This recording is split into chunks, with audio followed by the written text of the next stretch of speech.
Hay una frase de Jorge Luis Borges que dice: no creo que las ideas sean importantes, un escritor debería ser juzgado por el placer que da y por las emociones que provoca.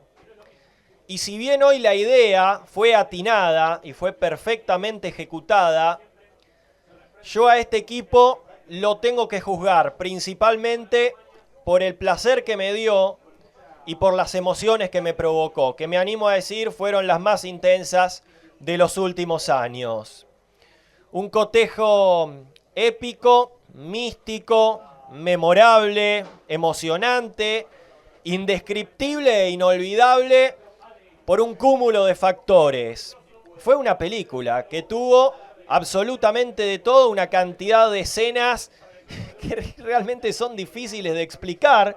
Hoy hemos sido testigos nuevamente de Newell's, donde lo imposible se vuelve cotidiano. Por fin una vez fue a favor. Y me atrevo a decir que este partido tuvo componentes nostálgicos, porque a mí me hizo acordar muchas veces al Newell's que me enamoró de chico. Me atrevo a decir el Newell's de Gallego, más adelante si quiere el Newell's de Gamboa. Obviamente no tuvo los componentes del Newell's de Martino, pero equipos que daba gusto ver jugar. El de Caruso Lombardi, un ejemplo perfecto. Tuvo varios equipos Newell's que se mataban en la cancha y que contra rivales de mayor envergadura se agrandaban y se la hacían pasar mal en el Coloso. Y creo que este triunfo es trascendental, no solo por el rival, no solo por el contexto deportivo, institucional y anímico, sino que también es trascendental por cómo se dio, por el desarrollo y por lo justa que fue la victoria. Fue un partido muy bueno desde el arranque. Yo creo que el planteo fue correcto y uno puede decir, bueno, venía planteando algo parecido, pero yo creo que le faltaba, primero, mayor contención, le venían pateando mucho. El partido anterior con Estudiantes, Keylor Navas había sido la figura ineludible. Y le faltaba sobre todo contragolpe. Hoy tuvo muchísimo contragolpe Newell's y de esa manera lo dañó en un montón de ocasiones a Boca. Y además tuvo muchísimos puntos altos, que es algo que en realidad necesitás para tener un partido como este, pero que en general Newell's carece. Tuvo puntos altísimos. Bueno, Keylor Navas no tuvo mucho trabajo, pero hizo bien las cosas. El partido de los centrales fue sensacional, maravilloso todo lo que sacaron. Cuesta, Lolo, para colmo Lolo hace el gol. Martino, que no jugaba hace 1000 años, se amoldó bastante bien, le terminaron cobrando el penal. Acá tengo que decir otra cosa, para mí en el primer tiempo hay un penal claro a Silvetti que el árbitro Herrera no cobra, y en el segundo tiempo le cobran un penalcito a Cavani, apenas lo tocan se deja caer, algo que ya sabemos que va a pasar contra Boca y ya sabemos qué pasa con Newell's, pero lo quería mencionar porque Newell's, a pesar de un arbitraje totalmente perjudicial y favorable a Boca, lo pudo sacar adelante. Jacob volvió a cumplir en el mediocampo. Es cierto que Zenón jugó con bastante facilidad en largos tramos del partido, pero tiene muchos jugadores de buen pie Boca, no era fácil la contención. Y Vanegas es un jugador extraordinario. Realmente cuando tiene la pelota, a mí me emociona porque es un jugador de muchísima clase y aparte se sacrificó muchísimo. Hablando de sacrificio, Silvetti hasta donde le dio la nafta, corrió un montón, fue aplicado en la marca, jugó bien con la pelota. Herrera, que marca un gol también inolvidable. Y para mí la figura que fue el número 9, Cocolizo, que se cansó de ganarles duelos a los centrales ceneices, forzó los 2 goles y tuvo una actuación descollante, solamente le faltó el gol en esa jugada que el poste le dijo que no. Maroni también tuvo algunas conducciones buenas, debe decir, tuvo muy buenas producciones individuales que hicieron a esta cuestión colectiva que señalaba, que para mí fue excelente. Lo de Fabiani fue también muy destacable, es realmente para valorar mucho el hecho de que haya venido en este contexto tan desfavorable, quizás uno de los más desfavorables de la historia, y lleva 4 partidos invicto. Newell's perdía todos los partidos, perdía más que la canilla de mi baño, y viene Fabiani y mete 4 partidos sin perder y con esta victoria inolvidable. Y hablaba también al principio del componente épico, del componente místico. Empieza el segundo tiempo se larga una lluvia torrencial, un diluvio que parecía no cesar nunca. Newell's pega 2 pelotas en el palo y después le regalan un penal al rival bajo el diluvio. Pega 2 veces la pelota en el palo, tanto en el remate de Cavani como en el rebote. Bueno, la cantidad de componente épico que tuvo este partido es innumerable. Y cómo lo sintió y cómo lo vivió la gente me parece que también le da un valor agregado. Yo tengo que decir que al partido me generó 2 sensaciones, no sé si contradictorias, pero podría tomarse de ese modo porque lo sufrí, como seguramente lo sufrió usted, pero al mismo tiempo lo disfruté. No es que lo disfruté porque sintiera tranquilidad de que Newell's lo iba a ganar, sino que lo disfruté porque sentí ese componente nostálgico de ver un Newell's que me hacía recordar al de cuando yo era chico, cuando era adolescente, que me generaba mucha alegría porque le competía a cualquiera y venían los equipos grandes. Hoy venía Boca puntero después de muchísimos partidos ganando de forma consecutiva y la pasaban mal. Bueno, de hecho, el Boca campeón de Libertadores 2007 vino acá con un Caruso recién asumido y Newell's le ganó 1-0 con un golazo de Salcedo de cabeza. Así que bueno, tiene muchas cosas para destacar este partido. Seguramente, si bien lo estoy intentando que no se me note y abstraerme un poco, estoy emocionado. Para mí fue uno de los partidos más importantes de los últimos 10 años, si no el más importante. Y bueno, yendo a las acciones puntuales, decía, Newell's había arrancado bien. Yo decía en la previa que Newell's tenía que intentar ir por las bandas, porque los dos laterales de Boca, sobre todo Blanco, tienen muy buenos pasajes al ataque, pero no tiene tanta marca, y Newell's apostó al principio ir por ahí. Ya de entrada Silvetti desbordó, tiró un centro que no conectó por poco Herrera. Y claro, la carta ganadora de Newell's estuvo en su número 9. 4 minutos nada más, no se había ni terminado de armar el partido, pero Newell's emanaba buenas sensaciones. Pelotazo de Navas, una peinada fenomenal de Cocolizo y Herrera, que se vio un video de Nacho Coco antes del partido, aparentemente se introduce en el área y con una tranquilidad sorprendente, con no mucho ángulo, y ante la salida desesperada de Marchesín, decide meter el pie debajo de la pelota, la picó con una clase europea y puso el 1-0. Un 1-0 inesperado, sorpresivo, que generó una furia, un grito de furia tremendo, contenido. Yo creo que la gente merecía una victoria así, más allá del equipo, y que el plantel lo ganó bien.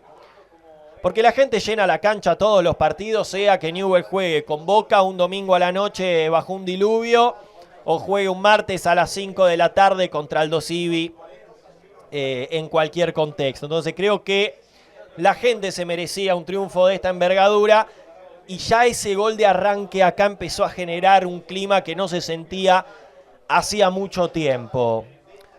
A partir de ahí Boca empezó a tener más la pelota, pero no encontraba circuitos fluidos de juego. No tiene muy buena salida con Di Lolo y con Rojo. De hecho, se equivocaron bastante. Delgado y Belmonte tampoco le daban ese pase de salida. Y los que sí jugaban bien eran Zenón, que para mí fue el mejor de Boca en todo el partido, y Blanco, que empezó a generar estragos por la izquierda. A mí me daba preocupación que lo liberaran tanto a Zenón como a Blanco, porque son dos jugadores muy dañinos.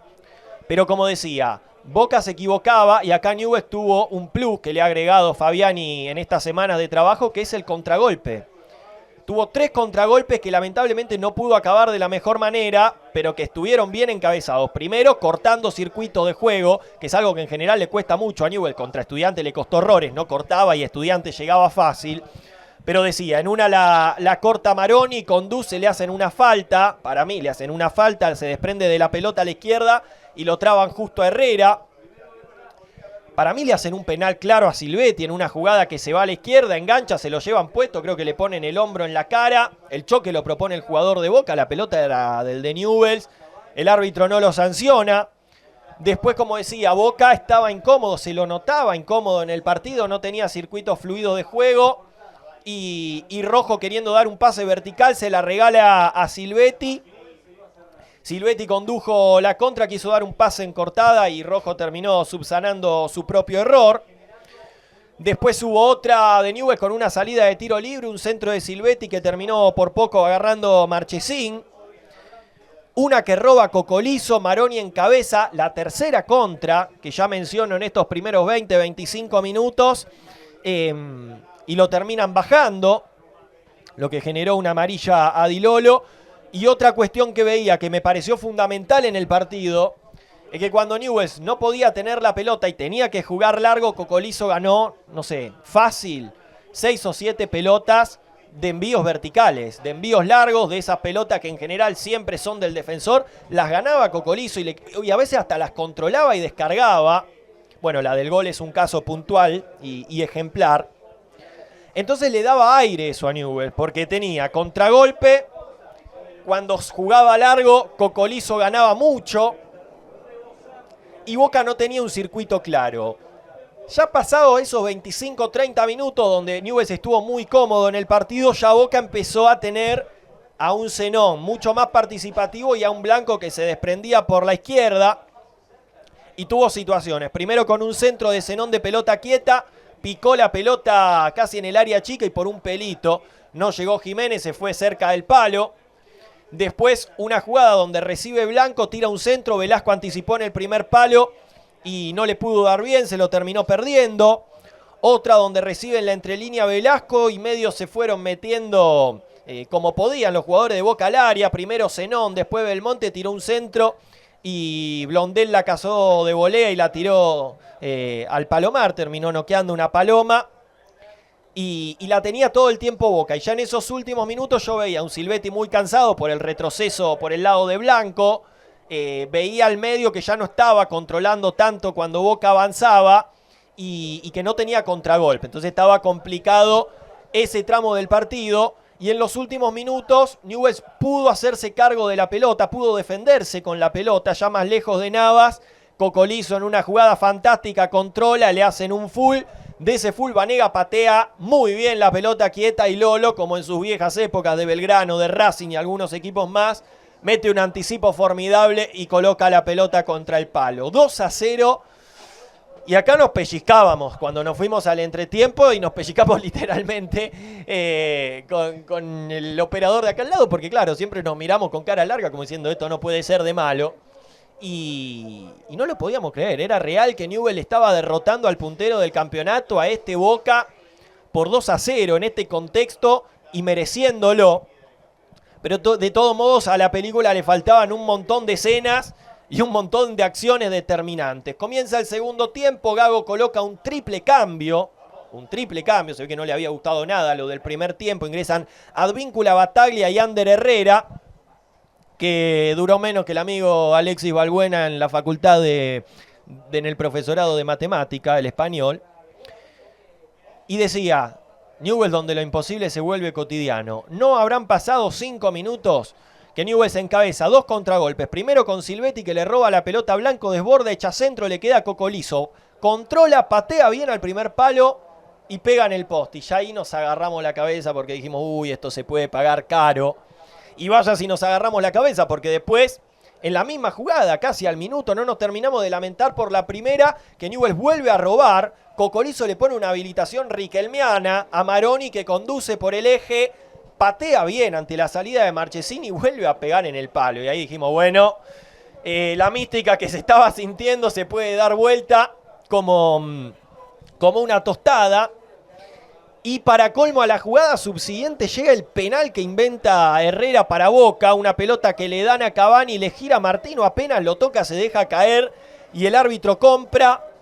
Y acá vuelve el componente místico, bajo el diluvio para colmo, realmente era de película, cinematográfico lo que se veía. Cavani se hace cargo de la ejecución, impacta en el poste. Yo pensé que la había atajado Navas, después en la repetición me di cuenta. El rebote creo que es capturado por Bataglia, que le pega de primera, cruza la pelota, le pasa por debajo del estómago a Navas, pega de nuevo en el palo, cruza toda la línea y un jugador la saca al córner. Realmente indescriptible, inexplicable, y Newell's donde lo imposible se vuelve cotidiano a favor. Y Boca empezó ya a dominar mucho el terreno y la pelota, con un Ceballos que gambeteaba y generaba muchísimos inconvenientes, pero de todos modos no terminaba de inquietar el arco de Navas más allá de esa jugada. No recuerdo tapadas de Navas, de hecho. Para colmo, Newell's seguía teniendo contragolpes. Recuerdo una jugada con un doble enganche caviar de Vanega, que le pone una habilitación fenomenal a Cardoso, que había ingresado por Herrera junto a Sotelo por Maroni. Se fue cara a cara contra el arquero, disparó y Marchesín lo atoró bien. Ya Newell's había tenido 3 chances para ponerse 3-0. ¿Quién lo podía pensar? Ni el más optimista. Y a partir de ahí la verdad es que yo veía que Boca manejaba la pelota, pero ya Blanco no desbordaba tanto, Zenón estaba más centrado, entonces no hacían el tándem. Esa es la mejor asociación que tiene Boca.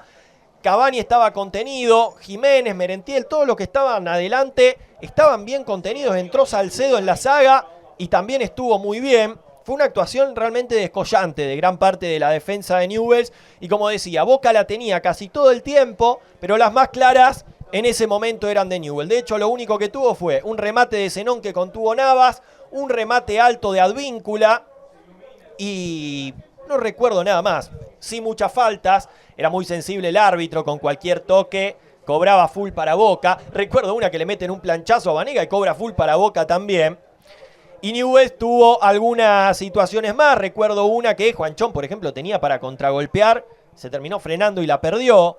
Una donde Vanega tira un caño, Cardoso limpia la jugada y un remate de Sotelo centrado y tapa Marchesín. Y Newell's terminó con Sotelo jugando adelante porque estaba acalambrado, corriéndolos a todos igual. Realmente eso generaba emoción, eso a mí me generó emoción. Ver cómo se entregaron en el partido, con un diluvio, con la cancha pesada, con todo lo que implicaba sostener esa diferencia. Se mataron en la cancha, que es algo que en general no vemos y me parece que es rescatable. Juanchón en un momento terminó de 8, Juanchón no puede jugar ni de 8 a 8 y cuarto. En otro momento se fue a la izquierda, al menos pudo sostener una pelota, le hicieron full. Y la verdad que fue un concierto de fútbol de Vanega. Cuando tenía la pelota no se la podían sacar, en una se gambeteó a 3 o 4 en 2 metros cuadrados y llegó el final, una alegría realmente difícil de dimensionar por este contexto tan complicado, tan triste que atraviesa el club en la última década, pero sobre todo en este último tiempo en particular, con elecciones adelantadas y peleando siempre abajo. Hoy si perdía quedaba último y ya tiene que mirar la tabla anual. Entonces, bueno, por tantos componentes contextuales, institucionales, anímicos y deportivos, e incluso los rivales, me parece que es el triunfo de mayor magnitud de Newell's en los últimos tiempos. Ojalá que no haya sido una excepción, que no haya sido que solo lo ganó por venir de punto, que a veces pasa, y que sea un envión anímico para empezar a construir algo después de tantos años y no tener que estar siempre viendo la tabla de abajo. Keylor Navas, las que le patearon al arco, las contuvo, sacó centros, al penal no se lo convirtieron, si bien no la tapó él, un 7 para el costarricense. Montero, si bien es cierto que Newell's no la pasó bien por ese lado, con los desbordes de Blanco, mayormente en el primer tiempo, tuvo muchas coberturas, tuvo muchos duelos ganados y aparte corrió a todo, incluso acalambrado, así que un 7 para él. Lolo sacó un montón la defensa, la saga sacó un montón y para colmo Lolo metió un cabezazo precioso que va a quedar en el recuerdo, en la retina de todos los que estuvimos aquí. Un 8 para él. Cuesta, un partidazo de Cuesta. Sacó absolutamente todo, los anuló a Cavani, a todos los delanteros que tuvo Boca.